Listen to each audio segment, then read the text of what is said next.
Hi class, this is Ann Allred, and today I'm going to review the book SEO Trot by Roald Dahl. And this is a children's fiction book.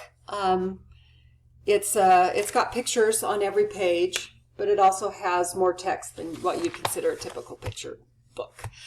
SEO Trot is a story of a man named Mr. Hoppy who loves his downstairs neighbor, Mrs. Silver, but she loves her little turtle, and he is too shy to express his feelings for her.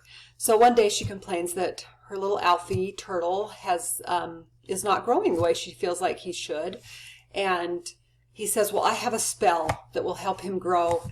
And so it's basically tortoise, get bigger, eat a lot, stuff yourself, but it's backwards. So SEO Trot is tortoise backwards. So she does this 3 times a day, and Mr. Hoppy runs to the pet stores all around town and buys as many turtles as he can find that look like Alfie.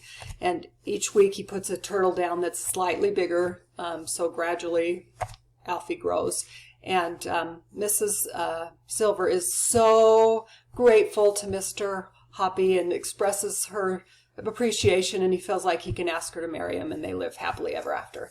So this book, I feel they're starting the relationship out on Mr. Hoppy being really deceptive and lying to her and getting rid of her beloved turtle, and not even telling her even after they've been married. And so I don't like this book. I'm not going to read it to my grandchildren or recommend it to others.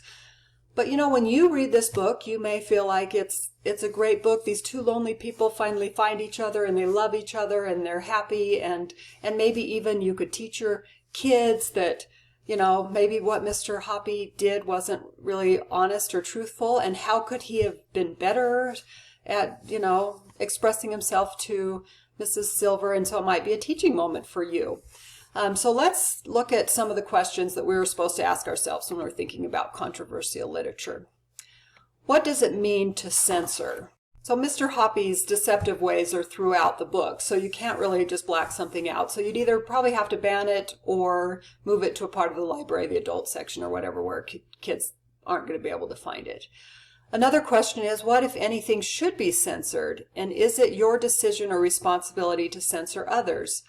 And I don't think it's really my responsibility to do that. If I won't tell you what you want to read, and you don't tell me what I have to read. So that's how I feel. What if ever should be censored?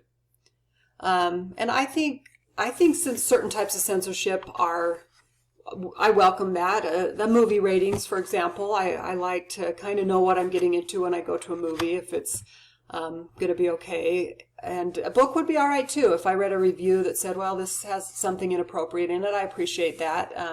Help me decide what to read or what to see. Who, if anyone, should censor? And I think that parents and librarians, I mean, we can't afford to have every book in our house or every library to have every book in the library. So they have to decide what they're going to buy, and we as parents have to do that. And that's a form of censorship. But it's a slippery slope to ban books or to censor books for others.